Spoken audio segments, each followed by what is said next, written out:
Hola a todos, una vez más en estas clases online. En esta ocasión vamos a continuar con el tema de la globalización, pero nos vamos a enfocar más bien en las problemáticas que se derivan a partir de este proceso histórico tan reciente. En un sentido como mucho más sencillo, podríamos hablar de las ventajas y las desventajas, aunque las ventajas ya las abordamos de manera bastante amplia en las clases anteriores. Así que hoy día nos vamos a concentrar más bien en los problemas que ha generado este proceso histórico del cual yo les hablo. Vamos a hablar acerca de distintos tipos de problemáticas, en algunos casos ejemplificados con algunos fenómenos, pero claramente ustedes podrían aportar mucho más a partir de sus comentarios. Así que aquí comenzamos con esta clase. Bien, y antes de comenzar, quiero que revisemos algunas estadísticas para que podamos graficar de manera más objetiva estos temas de los que vamos a hablar desde la perspectiva histórica. Revisemos esta infografía donde vamos a comparar a dos tipos de países, los más desarrollados, que en este caso aparece mencionado Canadá, y los más subdesarrollados, que en este caso está representado por Nigeria, que está en África. Si comparamos algunos parámetros de desarrollo, como por ejemplo en el área de la salud, eh, vemos, por ejemplo, la cantidad de, la proporción de contagiados de VIH, que después se convierte en la enfermedad del SIDA, está mayoritariamente en África. Eh, 28,5 millones se encuentran en ese continente, lo cual habla de la concentración, de la escasez de recursos materiales para poder afrontar problemáticas de sanidad, como por ejemplo el contagio de un virus o una epidemia o pandemia que se vaya a desarrollar en alguna parte del mundo. También, si vemos, por ejemplo, otro parámetro muy interesante que son las muertes después del parto, en el caso de la población femenina, se concentra mucho en Nigeria. Una de cada 18 mujeres muere en el parto, lo cual habla de que hay una proporción muy alta de muertes en ese contexto. Mientras que en Canadá la cifra es muy reducida, una de cada 8.700 recién. Por lo tanto, ahí hay una inequidad en el área de la salud ejemplificado a través de esas dos estadísticas. En el área de la educación, la estadística más importante es en los niveles de alfabetización. En los países desarrollados, el 100% virtual de su población sabe leer y escribir, mientras que en países subdesarrollados como el África subsahariana y el sur de Asia, el 40% solamente de la población, perdón, el 60% de la población sabe leer y escribir y hay un 40% de analfabetismo, es decir, que no se sabe leer ni escribir. Esas son estadísticas bien interesantes que ojalá las puedan revisar. En otros temas también de discriminación hacia grupos marginados de la sociedad, también es un indicador de las distancias que se producen a raíz de la globalización, porque nos pone de relieve este tipo de problemáticas. Por ejemplo, en el caso de las mujeres, vemos grandes problemáticas, por ejemplo, que en ciertas áreas del mundo, como en los países árabes, que siguen la religión islámica, todavía hay una carencia de derechos por parte de ella que puede llegar a niveles increíbles para nosotros los occidentales. Por ejemplo, en Arabia Saudita, las mujeres no pueden ni siquiera salir solas sin la compañía de un hombre. Hay países árabes que son más restrictivos que otros, pero todavía persiste este tipo de discriminación o de falta de derechos de las mujeres. También otra estadística bien interesante es el caso de las mujeres que tienen un título profesional, que son licenciadas. En el mundo, a pesar de que hay muchas mujeres que han accedido a la educación, particularmente en Occidente, solamente el 5% de ellas accede a un trabajo fuera del hogar, lo cual habla de que la división de roles de género todavía es un obstáculo bastante grande para el desarrollo de las mujeres y sobre todo en aquellas partes del mundo donde tienen menos oportunidades. Pero otra situación aún más grave es el tráfico de mujeres y el tráfico sobre todo de niñas, que tiene que ver con el desarrollo de la prostitución infantil y la trata de blancas. Es una problemática gigantesca que está muy oculta y que lamentablemente todavía persiste a pesar de todos los avances sociales y en derechos humanos que se han hecho en los últimos tiempos. 4 millones de niñas, se calcula, son vendidas y esclavizadas o utilizadas como eh, material pornográfico o como en el mercado de la prostitución. Por lo tanto, son situaciones muy lamentables que, claro, gracias a Internet las conocemos, pero también la globalización hace mucho más rápido y aumenta las posibilidades de que esto pueda ocurrir. También la situación de los niños. Hay más o menos 250 millones de niños que trabajan, vulnerando este derecho básico que los niños no deberían trabajar y que deberían dedicarse a estudiar. Eh, Eso también está muy relacionado con la falta de acceso a varios de los derechos humanos, particularmente en las zonas mucho más pobres.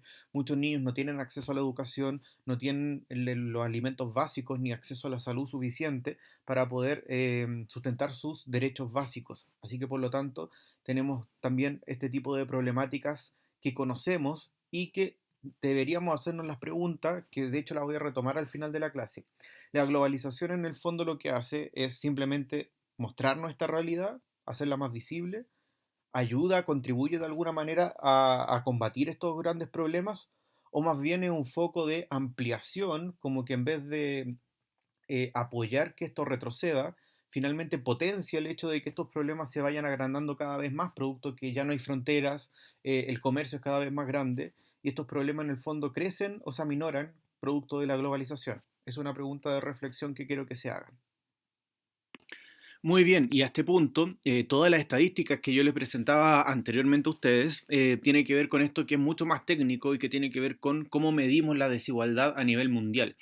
Y esta medición nos deja demostrado que finalmente la globalización lo único que ha hecho es perpetuar las desigualdades económicas a nivel mundial. ¿Ha contribuido al desarrollo? Por supuesto que sí.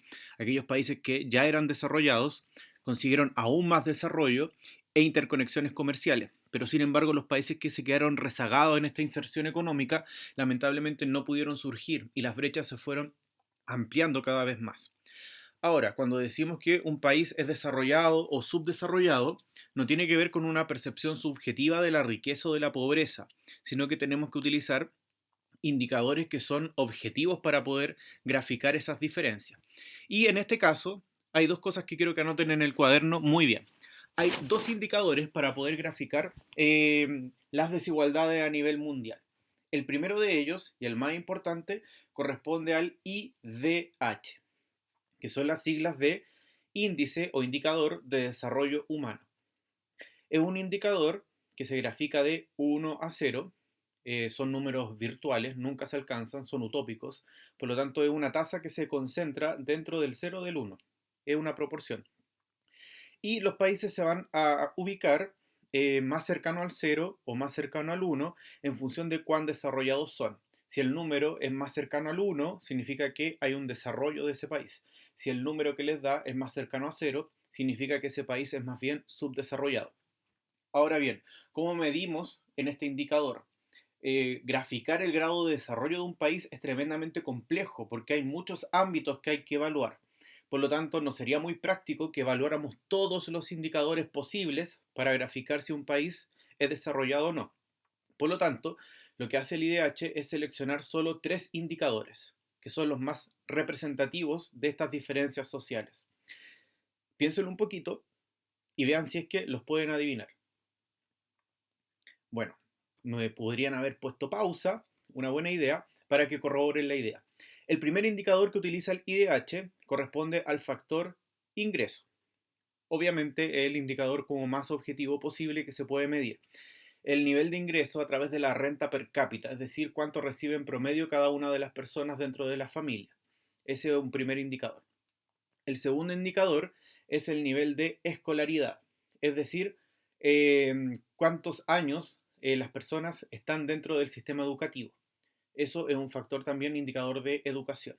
Y el tercer factor corresponde a la esperanza de vida, es decir, cuánto viven las personas dentro de ese país en promedio.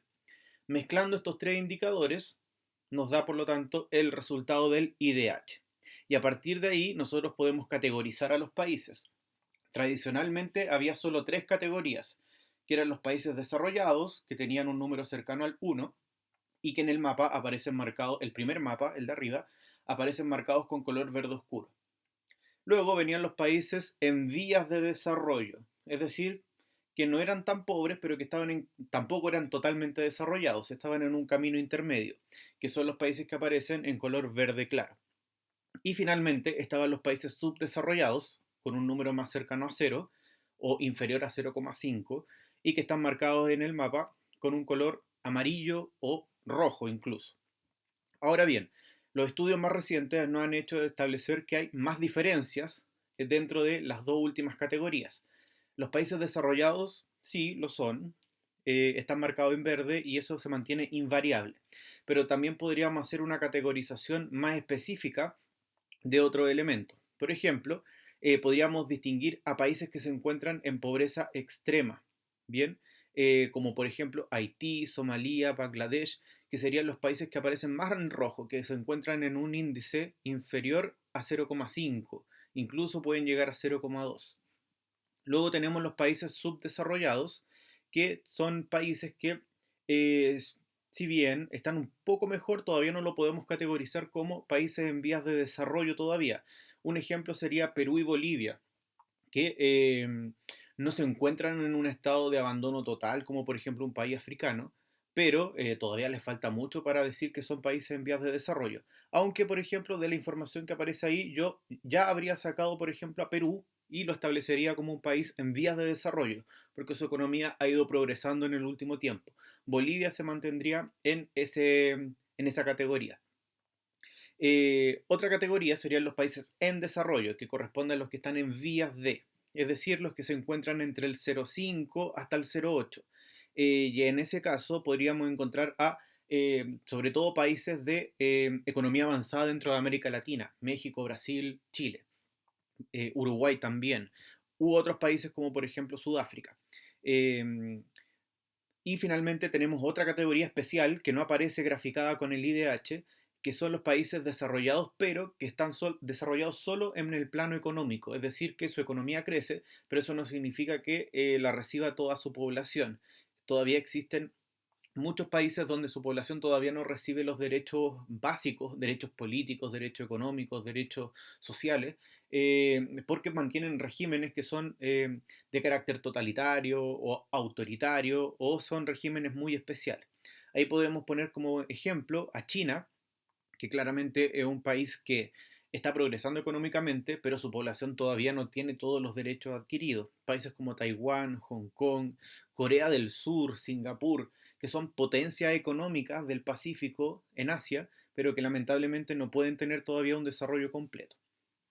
Así que ahí tenemos la categorización. Esta parte de la materia es muy importante, que la anoten. Lo demás eran estadísticas de ejemplo.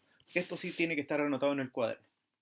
Por lo tanto, el primer factor para graficar la desigualdad mundial es el IDH. Eso márquenlo con el color más chillón que tengan. Segundo instrumento objetivo para la medición de la desigualdad. El segundo instrumento, que también van a marcar con el mismo color chillón, corresponde al coeficiente de Gini, que aparece marcado en el mapa de abajo.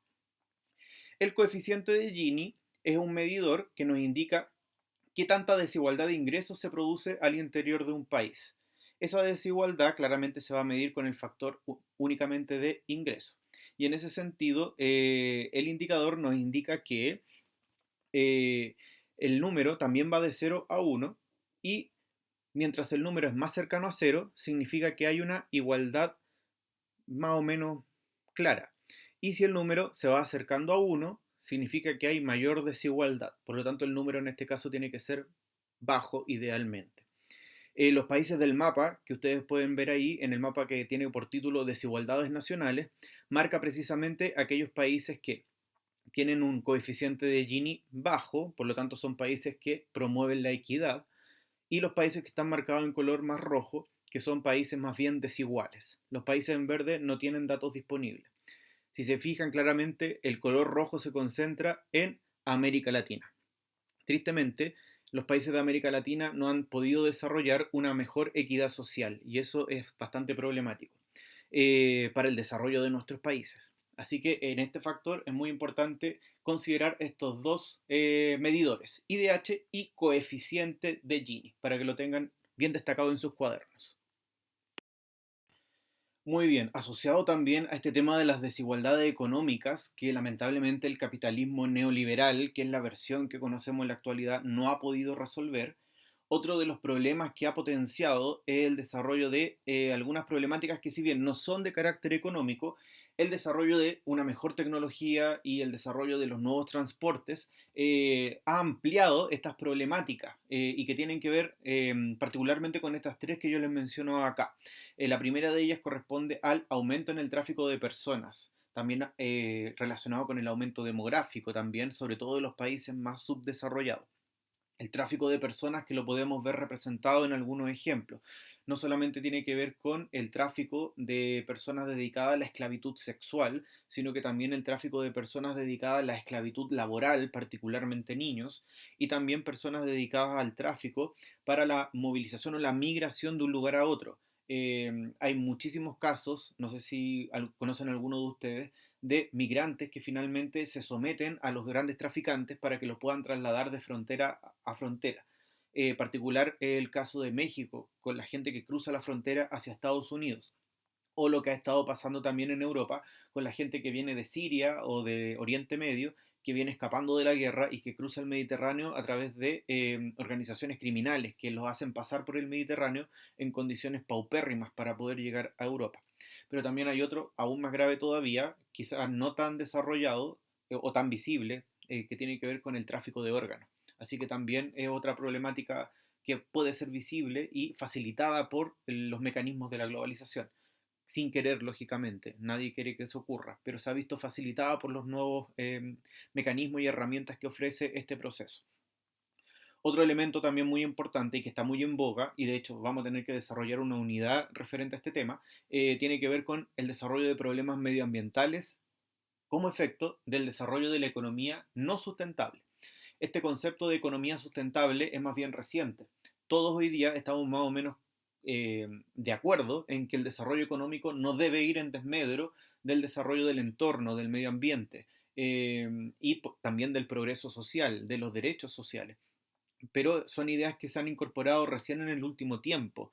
Hoy día aparece más bien representado con la figura de Greta Thunberg, que seguramente ustedes ya deben conocer, pero también ha sido un proceso muy complejo. De hecho, todavía hay algunos presidentes del mundo y de países no menores, Estados Unidos con Donald Trump o Brasil con Jair Bolsonaro, presidentes que todavía cuestionan la teoría del calentamiento global, cosa que está científicamente ya comprobada y que tardó años, décadas en que la gente del mundo político y del mundo económico escuchara esto, porque finalmente si seguíamos con una economía que explotaba el medio ambiente sin ningún tipo de restricción, eso nos podría llevar al colapso total.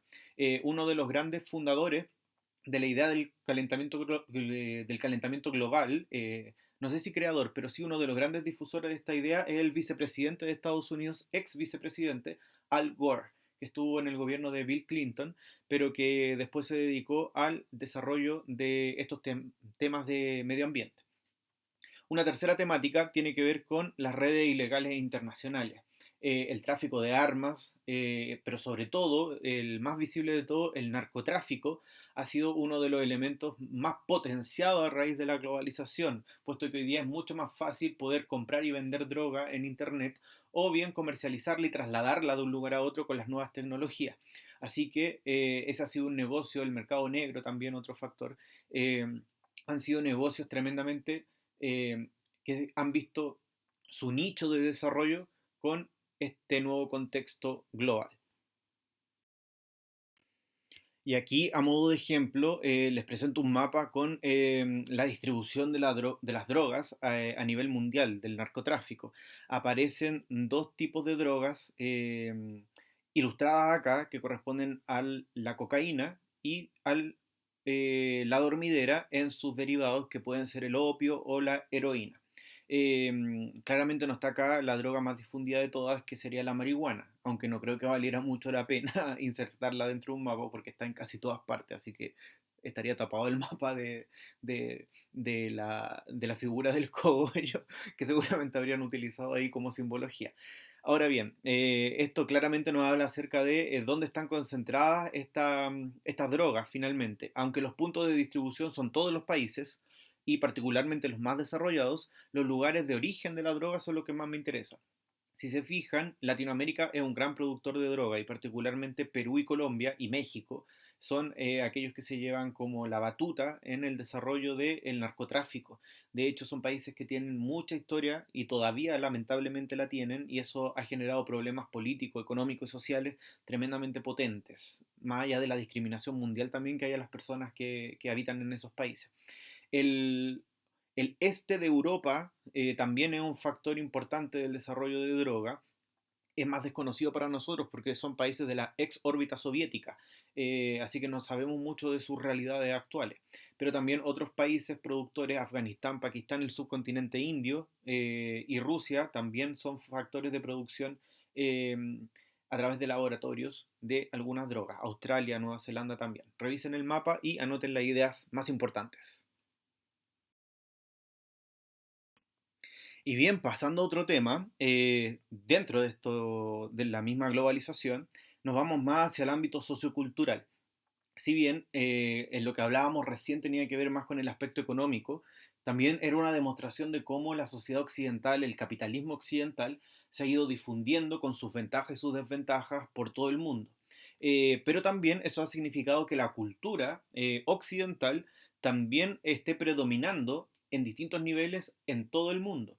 Hoy día nos encontramos con este nuevo proceso que le vamos a poner un nombre complicado, pero que es bien sencillo de entender. Ustedes anótenlo como la homogeneización cultural.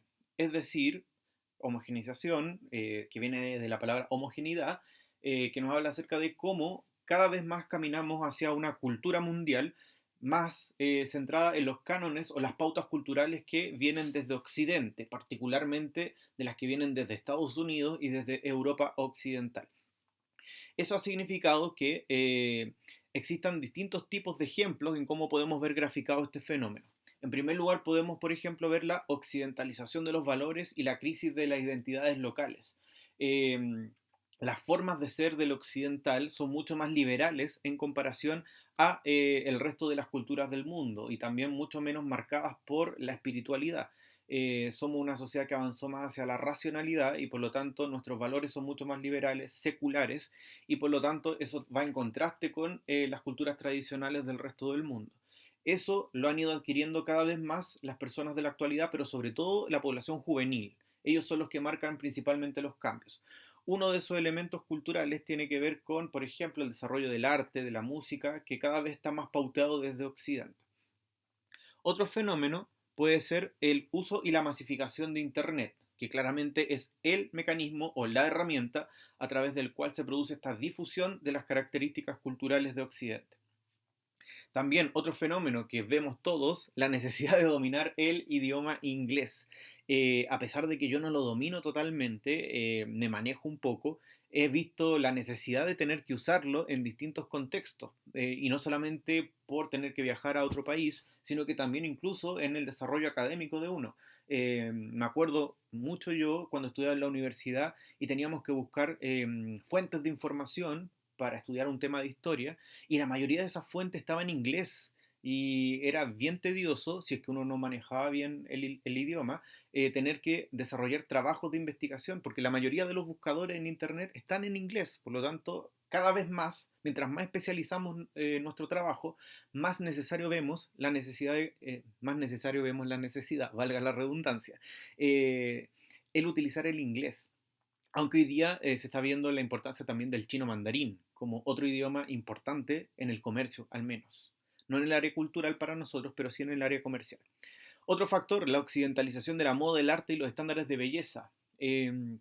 Ahora las revistas, por ejemplo, ahora que tienen internet, busquen una revista, no sé, de Japón o de Corea del Sur y van a ver que los cánones occidentales están plagados por todas partes. De hecho, incluso una anécdota, la gente de Corea del Sur, de Japón, sobre todo las mujeres, pusieron de moda una operación que le quita las características de los ojos rasgados para volverlas mucho más de apariencia occidental. Y eso es un ejemplo de cómo las pautas de belleza vienen desde Occidente.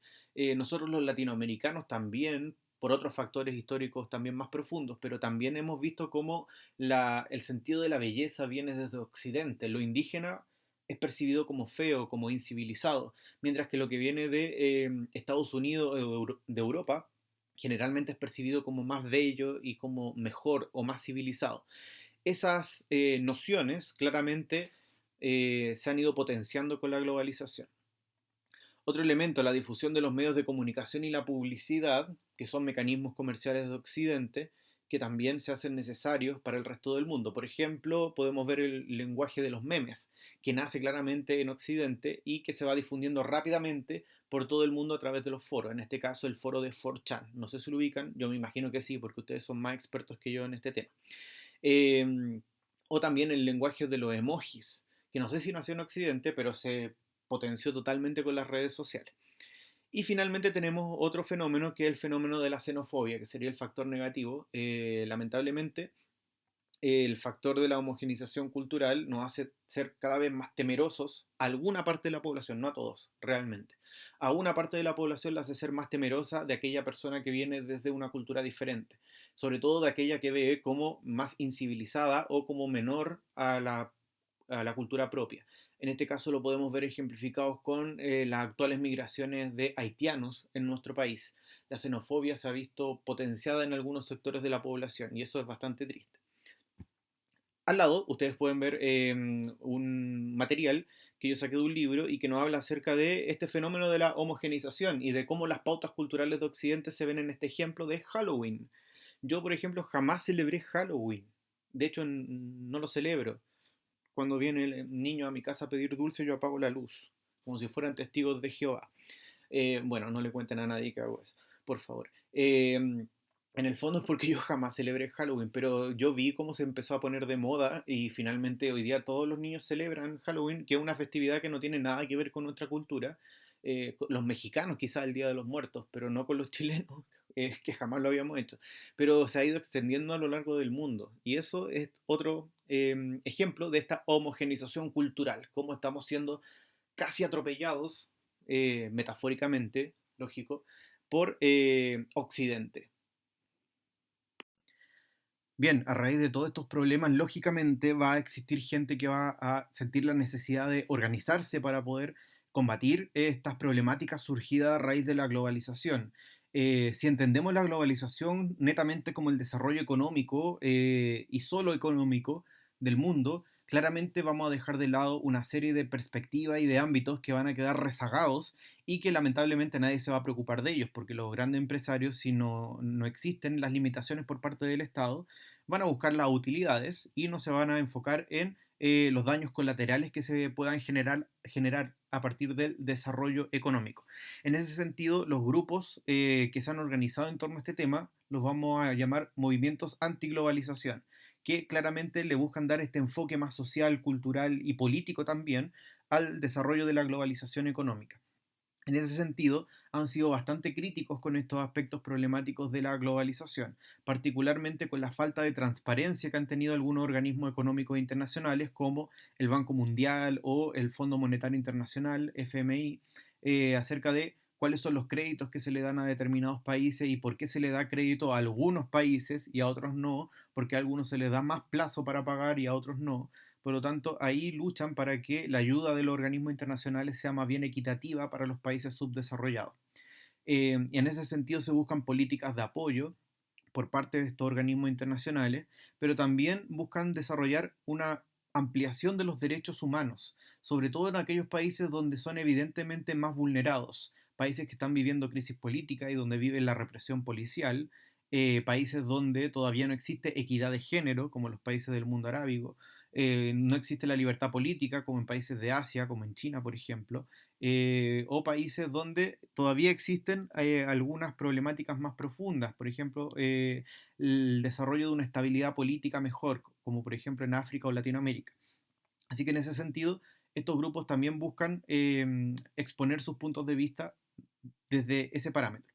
Y finalmente, otro elemento muy importante es plantear y defender la idea del desarrollo sustentable, de que el respeto al medio ambiente tiene que ser clave para el desarrollo económico. No puede ser que el progreso material signifique la muerte de nuestro planeta y, por lo tanto, la reducción de nuestra calidad de vida a raíz de esto. Bien, quiero que revisen la siguiente fuente que viene en la lámina de a continuación. Muy bien, y aquí hay dos fuentes. La primera de ellas corresponde a un texto que se extrajo desde el Foro Social Mundial, que es una de las organizaciones, una de las tantas organizaciones antiglobalización de las que le hablaba yo recién. Lean el documento y extraigan su idea principal y anótenla en el cuaderno. También anoten la idea principal que transmite la caricatura que refleja al G8, que son el grupo de las ocho grandes potencias del mundo. Anoten la idea principal de cada una de ellas porque son ejemplos de las críticas que hacen los movimientos antiglobalización. Muy bien, y así llegamos al final de la clase. En este caso voy a pedir que me contesten con dos ideas eh, cortitas pero contundentes, en la cual me cuenten lo siguiente. ¿Cuál de los problemas que hemos revisado en toda esta clase a ustedes los sorprendió más? Comenten su elección y es personal, lógicamente. Y lo segundo, aquí quiero que se vayan un poquito más en la profunda. ¿Es posible que la globalización ayude a contrarrestar el avance de estos problemas o más bien los agrava? Que es la primera pregunta que yo le hice al inicio de la clase. Quiero que me la contesten para que veamos si es que finalmente la globalización es un fenómeno que pueda ser sustentable a través del tiempo en función de ir resolviendo estas problemáticas. Bien, los dejo entonces, los veo en la siguiente clase. Mucho ánimo y que estén muy, muy, muy, muy, muy, etcétera, un millón de veces bien.